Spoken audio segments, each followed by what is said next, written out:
Mesdames, Messieurs, bonsoir. La communauté internationale célèbre ce 8 mars la 23e édition de la Journée internationale des droits des femmes. À Parakou, c'est une grande caravane qui a été organisée pour célébrer l'événement. Toujours dans le cadre de cette célébration, on pense ce soir aux nombreuses jeunes filles qui subissent des violences sexuelles dans cette édition. Et puis d'autres rencontres ont eu lieu hier dans le compte des huitièmes de finale de la Ligue des Champions. Après le Real Madrid et Liverpool, Manchester City et la Juventus de Turin se sont eux aussi qualifiés pour les quarts de finale.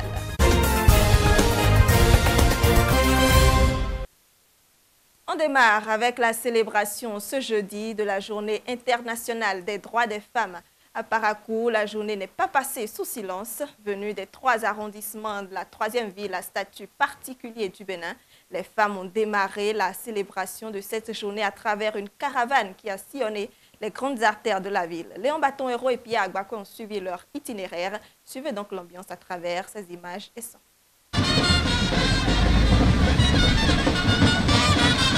Les femmes de Parakou dans les rues pour une caravane. Elles ont parcouru quelques artères principales de la ville pour faire savoir au reste de la population que c'est le 8 mars, journée internationale qui leur est dédiée. À la mairie, au point de chute, elles ont été accueillies par les autorités municipales. Tour à tour, leurs porte-voix des 3 arrondissements de Parakou ont livré des messages relevant les problèmes qu'elles voudraient voir solutionnés pour un mieux-être social. Il s'agit entre autres des questions d'eau et d'assainissement dans les quartiers de la ville, celles liées à la mobilité humaine, à l'éducation, à l'éclairage public et à la sécurité, mais aussi la situation de crise traversée par le Bénin, notamment dans le domaine de l'éducation. Elles appellent les élus à l'action de médiation. Afin qu'ils trouvent des portes de sortie aux revendications des enseignants pour que nos enfants reprennent urgemment les classes. Revoir à la hausse les primes allouées aux élus locaux dont nous faisons partie. La reprise urgente des microcrédits alloués aux femmes afin de leur permettre d'améliorer leur activité commerciale. La reprise des activités des femmes balayeuses pour rendre notre ville propre. La sécurisation de la zone de l'ancien marché de friperie, communément appelé marché Kobo-Kobo. Les défis sont énormes, relève le premier adjoint au maire, et l'occasion de cette célébration pour rappeler que la mairie fait des efforts pour améliorer le niveau de développement. Seulement, le combat doit être participatif. Il y a beaucoup de défis qui se dressent sur notre chemin ici à la municipalité. Et on a besoin de l'accompagnement de tout le monde, surtout des femmes, dans nos réformes. Vous avez vu, depuis quelques jours, nous sommes en pourparlers avec nos parents immédiats. Ce qui est en train de prospérer, c'est très heureux. Ceci n'a pas été possible sans votre accompagnement. Nous avons besoin de la contribution de la population à travers les paiements des impôts et des taxes. La célébration de la Journée internationale de la femme, les acteurs de santé du CHUD Borgou l'ont saisi pour mener la sensibilisation sur certaines maladies liées à la femme. L'heure est venue, les activistes rurales et urbaines transforment la vie des femmes. C'est sous ce thème qu'est célébrée l'édition de cette année. Quelques citoyens rencontrés dans la ville de Parakou nous disent donc ce qu'elles pensent de cette journée. Ils sont au micro de Jocelyne Fessou et de Maker Kakou. C'est un jour qui a été pris pour que nous pensions à la gente féminine, pour qu'il y ait des réflexions autour. Qu'est-ce que la femme était? Qu'est-ce qu'elle est aujourd'hui? Qu'est-ce qu'elle sera demain? Est-ce que ce qu'elle est aujourd'hui, c'est ce qu'elle doit être? Et qu'est-ce qu'elle représente dans la société? Et ça ne doit pas se limiter à la fête. C'est vrai, on doit se réjouir parce qu'on existe étant femme. On doit se réjouir de ce que Dieu nous a créés étant femmes. Dieu les a créés étant femmes. Mais derrière cette fête, il doit y avoir de réflexion pour savoir est-ce que le rôle pour lequel j'ai été créé, suis-je en train de jouer ce rôle aujourd'hui? Est-ce que tel que je dois participer au développement, à l'avancement, que ce soit de sa nation ou dans quelconque domaine, elle se trouve étant femme, est-ce que c'est ça qui se fait vraiment? Donc, au-delà de la fête, on doit penser à ça. Parce que ce qui nous permet de vivre et de faire valoir notre vie, c'est nos actions. Les femmes, c'est bon pour fréquenter, pour aller à l'école, c'est pas pour prendre l'enfant, une fille bonne pour promener partout, pour vendre. C'est bon pour mettre l'enfant, pour le fille à l'école. Il va fréquenter parce que nous, les femmes, nous sommes capacités pour faire ce que les hommes peuvent faire. Nous aussi, les femmes, dans politiciens, tout, c'est bon que nous, les femmes, il va participer pour voir que dans l'Afrique, nous, on est capable pour faire ce que les hommes peuvent faire. Je salue toutes les femmes, toutes nos mamans et nos femmes. Et je leur dis bonne fête des femmes et que chaque jour qui se lève, tel que ce jour, nous voyons le soleil s'est levé et il a illuminé ce jour, que cette lumière pénètre également leur vie dans le nom de Jésus et que cette lumière leur apporte plus de révélation pour mieux se faire valoir pour la gloire de l'Éternel et pour le bonheur de l'humanité. On retrouve à présent Odilon Kokobo pour la suite de cette édition. Bonsoir Odilon. Bonsoir à vous Brunel, bonne fête, sinon belle journée de la femme à vous et à toutes les téléspectatrices. Célébration ce jour justement de la 23e édition de la Journée internationale de la femme. On va écouter cette fois-ci la ministre des Affaires sociales et de la microfinance. Elle a adressé un message au peuple béninois. Béninoises et Béninois, mes chers compatriotes, jeudi 8 mars 2018, le Bénin célébrera, à l'instar des autres pays du monde entier, la 23e édition de la Journée internationale de la femme. Cette année, la communauté internationale nous invite à nous pencher sur le thème « L'heure est venue, les activistes ruraux et urbains transforment la vie des femmes ». Ce thème est évocateur et s'inscrit dans le fil d'un mouvement mondial sans précédent en faveur des droits des femmes, de l'égalité et de la justice. En effet, ces derniers mois, le harcèlement sexuel, la violence et la discrimination à l'encontre des femmes ont fait la une des médias et ont fortement suscité un débat public et d'envergure mondiale stimulé par une détermination affirmée à instaurer un changement. En choisissant ce thème, les Nations Unies nous invitent donc à initier des actions visant à favoriser l'autonomisation des femmes dans tous les contextes ruraux et urbains et à célébrer les activistes qui travaillent sans relâche à revendiquer les droits des femmes, à réaliser leur plein potentiel. Chers compatriotes, mesdames et messieurs, conscients des différents maux qui freinent la protection sociale en général et l'autonomisation de la femme en particulier, le gouvernement du président Patrice Talon a d'ores et déjà inscrit dans son programme d'action plusieurs actions et projets relatifs à l'amélioration des conditions des femmes. S'inscrivant dans la même logique, le ministère des Affaires sociales et de la microfinance met au cœur de son action la promotion du progrès pour tous et la contribution à l'autonomisation de la femme rurale et urbaine. En outre, plusieurs actions du gouvernement du président Patrice Talon sont mises en œuvre, à savoir l'autonomisation économique des femmes que l'État appuie en matériel et équipement de travail en vue du renforcement et de l'amélioration de leurs activités génératrices de revenus. La mise en place de microcrédits qui sera renforcée par la finance digitale pour réduire et maîtriser les impayés et surtout limiter et décourager les bénéficiaires de plusieurs crédits au détriment de milliers d'autres femmes en attente d'être servies au moins une fois. Le projet d'assurance pour le renforcement du capital humain qui, dans sa phase opérationnelle, garantira aux femmes des soins de santé pour leur plein épanouissement.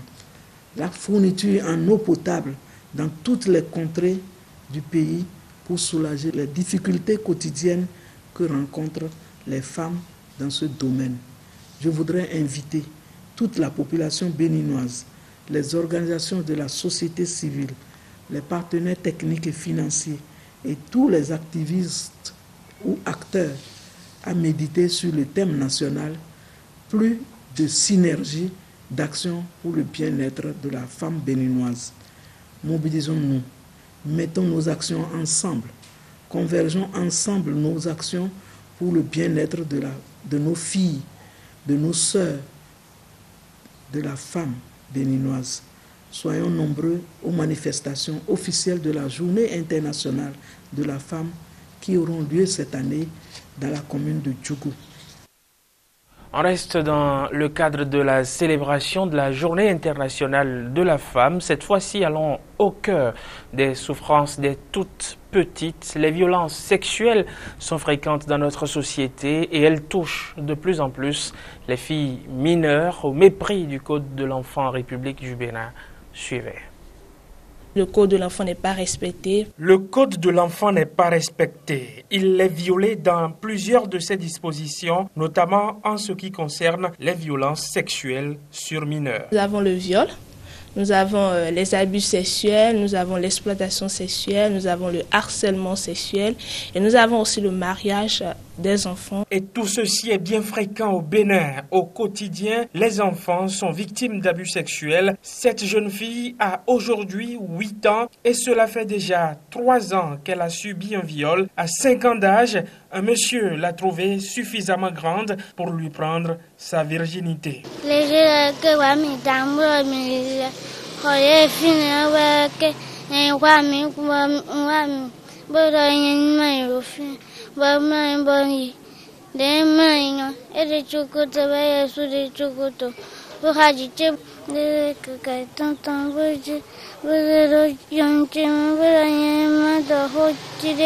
La petite ne pourra pas aller plus loin. Ces souvenirs que nous lui rappelons ne lui font pas du bien, mais elle a déjà dit l'essentiel. Sa mère, elle, nous raconte la suite de l'histoire. Son père ne voulait pas amener l'affaire loin.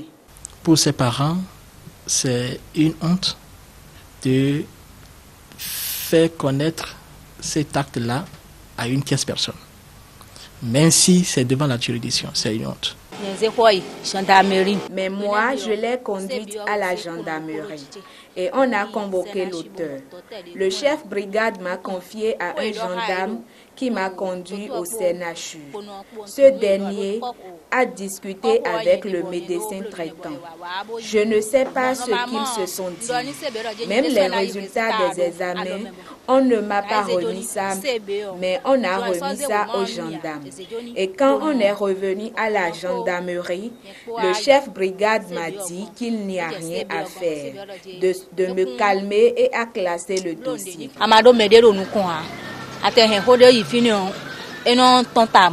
Quand le viol est du fait d'une personne qui a autorité sur l'enfant, l'auteur est puni d'un emprisonnement allant de 15 à 20 ans et d'une amende qui peut aller de 500 000 jusqu'à 5 millions. Quand le viol intervient dans un contexte coutumier, par exemple lors des rituels, les auteurs sont punis par un emprisonnement allant de 2 à 5 ans et d'une amende de 100 à 500 000. Et quand l'enfant a moins de 13 ans, c'est une réclusion à perpétuité. Des tests bien écrits, des sanctions prévues, mais difficiles de les appliquer du fait de l'absence des dénonciations. Et les victimes vivent avec le traumatisme et toutes les conséquences qu'il comporte. L'estime pour sa propre personne. Cette estime-là, elle est bousillée. Elle va commencer par percevoir le sexe opposé comme un animal. Si ce schéma est enfoui dans l'inconscient de cette jeune fille, il y aura une somatisation sur le plan sexuel. Et cette situation peut aussi la pousser à ne pas se marier. Par moment, elle se plaint de douleur au niveau de son vagin. Moi, je n'ai pas les moyens de l'envoyer à l'hôpital. Donc, j'utilise de l'amoxicilline, de l'amarante ou de l'huile de noix de palme pour lui faire de l'automédication. Pour faire face à ce phénomène, quelques actions sont menées au niveau de la société civile, mais aussi au niveau gouvernemental. Quand je prends les organisations de la société civile, je peux vous parler du programme Amour et Vivre, et avec WILDAF, ils font non seulement la prise en charge sanitaire et psychologique, mais en même temps judiciaire. En ce qui me concerne, moi je suis activiste, je travaille avec le ROAGEF, je suis roagefienne, mais en dehors de ça, je suis en train de lancer mon blog Obiring, qui signifie femme, qui se consacre essentiellement à la lutte contre les violences faites aux femmes et aux filles. J'ai créé cet espace non seulement pour exprimer ce que je ressens, pour partager la situation des gens, mais en même temps susciter l'action chez d'autres personnes. Quelques actions éparses qui, pour l'instant, sont encore assez mineures face à l'ampleur du phénomène. Allons maintenant à la rencontre d'une dame qui s'épanouit dans un métier qualifié de métier d'homme. Elle fait de la peinture, elle dirige son garage, c'est la GIF. Suivez. Le sourire imposant d'une dame professionnelle, fière et sûre de son métier. Dame Gisèle est propriétaire de ce garage. Elle est peintre, un métier considéré comme la chasse gardée des hommes et dans lequel les femmes se comptent au bout des doigts. En ce début d'après-midi, Dame Gisèle reçoit le sieur Serge, un revendeur de véhicules, qui lui apporte un véhicule bâché, cabossé, à remettre à neuf. Je veux savoir ce qu'on va faire sur le véhicule. Je vais la mettre propre, quoi. Vous voyez cette bâchée maintenant, c'est trop cabossé, mais je suis sûr que la voiture va sortir nickel. Et ça fait combien de temps à peu près?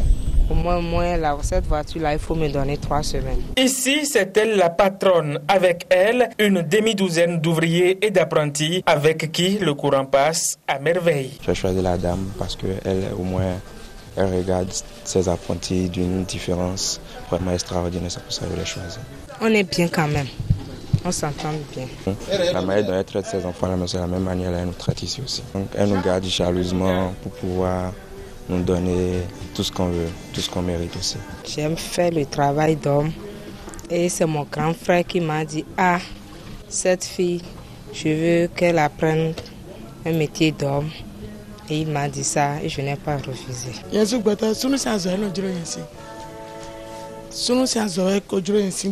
Dame Billon est aussi peintre. Elle a son garage à Kokokodji. Elle est venue presque au même moment que nous rendre visite à son aîné. Elle nous dit qu'elle a toujours rêvé d'exercer un métier d'homme et donc elle se plaît à merveille dans la peinture.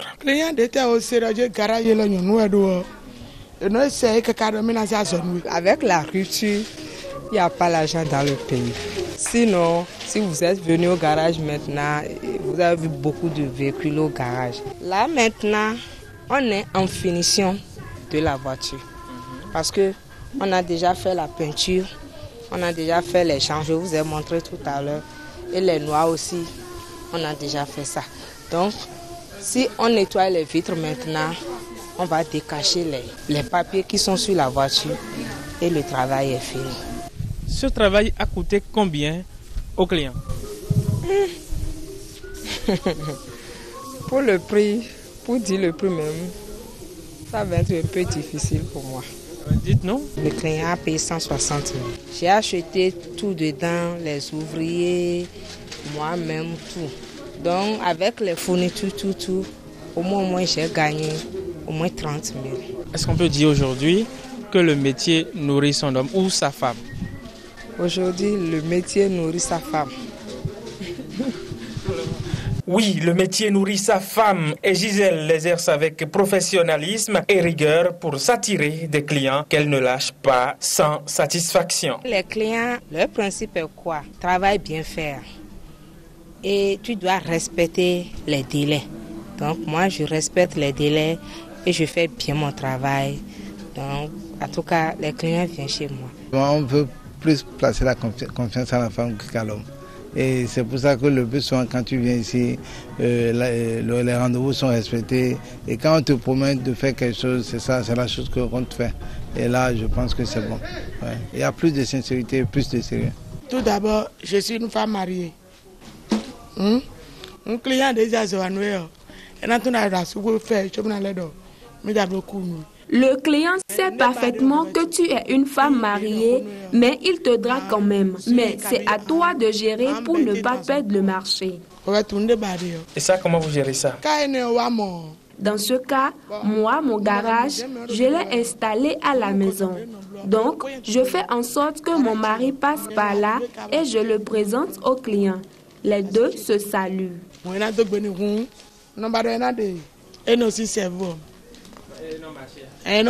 Une femme au cœur d'un métier dit d'homme, pas sans difficulté, mais ça se gère et le métier s'exerce avec passion. On reste avec les femmes, avec la pratique des sports. Chez les dames, c'est une pratique peu développée, surtout ici au Bénin. Ainsi, des sphères de décision aux aires des disciplines sportives, les femmes sont peu présentes. Femmes et sport au Bénin, est-ce que c'est un désamour? La question, c'est pas de moi, c'est de Latifou Boni. Suivez. Le sport béninois, un monde désert de femmes. Dans le rang des responsables des structures sportives, une quasi-totale absence de la gente féminine. Ces images ont été tournées le 14 décembre 2017. Ce jour-là, le ministre des Sports reçoit les patrons de clubs de football à qui il octroie des chèques. Dans la salle, les femmes sont rares et pour la réception des 10 chèques, pas de femmes. Une image qui illustre l'absence de femmes au sommet du football béninois. Sur le terrain, là encore, la priorité pour l'instant ne semble pas être le football féminin. Il arrive de rencontrer quelques matchs entre clubs. Le match des femmes, c'est bon, ça montre que les femmes avancent dans d'autres domaines. C'est vrai que ça n'a pas été percutant, mais avec le temps, ça va venir. C'est très bien de commencer avec les équipes féminines. C'est très bien de faire la promotion du football féminin et c'était intéressant. La réalité est là. Pas de championnat, sauf depuis quelques jours, avec un championnat aussi moins médiatisé et presque ignoré de tous. Dans les autres disciplines, la situation est similaire avec quelques nuances. En athlétisme, par exemple, le leadership national est dans la main des femmes. Une piste d'athlétisme. Noélie Yarigo, une star au-delà du niveau béninois, c'est elle, pour l'instant, le porte-étendard de la discipline.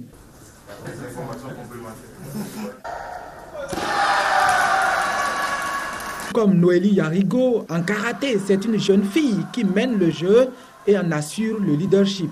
Océane Ganero est de tous les compétiteurs de la discipline la plus grande machine à engranger les titres. J'ai gagné 3-1 et voilà, c'est ça qui m'a permis d'avoir la médaille d'or. Quelques femmes tentent ailleurs aussi de tenir le flambeau et essayent d'imposer la marque féminine dans un sport décidément macho. En général, cependant, la place des femmes ne leur est pas volée en sport.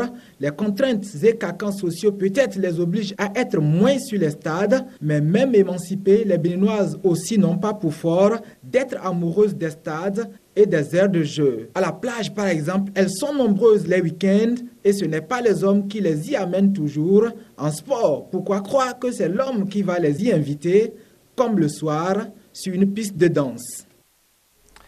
C'est bien de les voir faire du rugby. Allez, c'est fini. Merci de nous suivre. Le journal se poursuit à Parakou.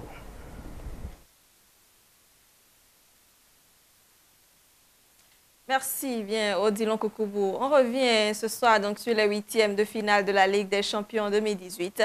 À la suite du Real Madrid et de Liverpool, la Juve et Manchester City ont aussi donc validé leur billet pour les quarts de finale de la compétition. Suivez donc le résumé des deux matchs d'hier donc avec Dieudonné Batoumé.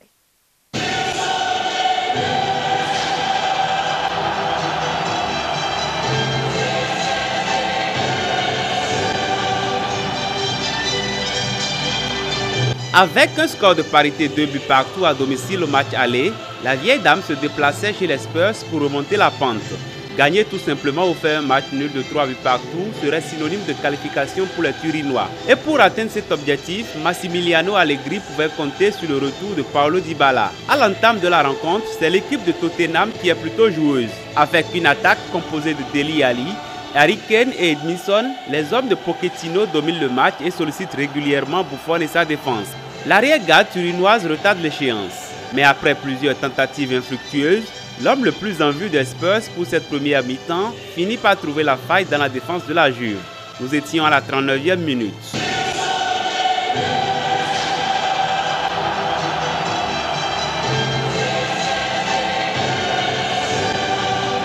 La seconde mi-temps démarre comme la première avec une domination des Anglais. Peu après l'heure de jeu, le match bascule et le rapport de force s'inverse. D'abord, Higuaín à la 64e minute pour l'égalisation.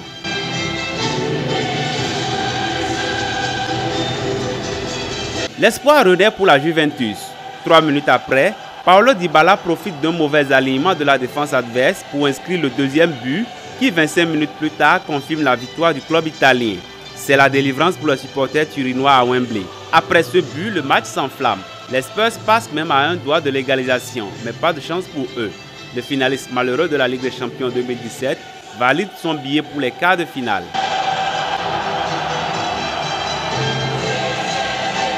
À l'Etihad Stadium, Manchester City était opposé au FC Bâle, mais le club suisse parvient à prendre le dessus.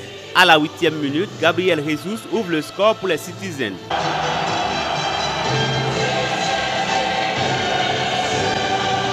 Une minute après, Seredier est à un cheveu de l'égalisation. Manchester City domine le match. Bernardo Silva manque même de corser le score. À la 17e minute, Eliounisi égalise pour le FC Bâle.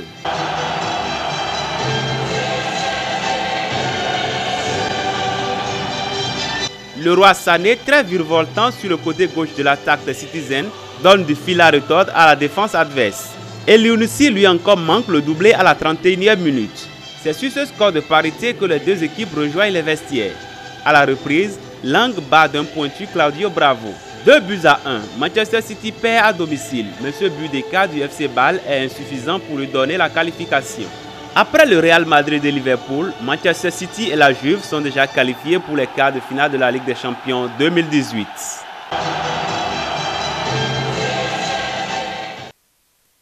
C'est sur ces résultats que nous refermons cette édition d'information. Mesdames, Messieurs, merci de nous avoir suivis. Bonne fête des droits des femmes à toutes celles qui nous suivent donc, et bonne soirée à tous.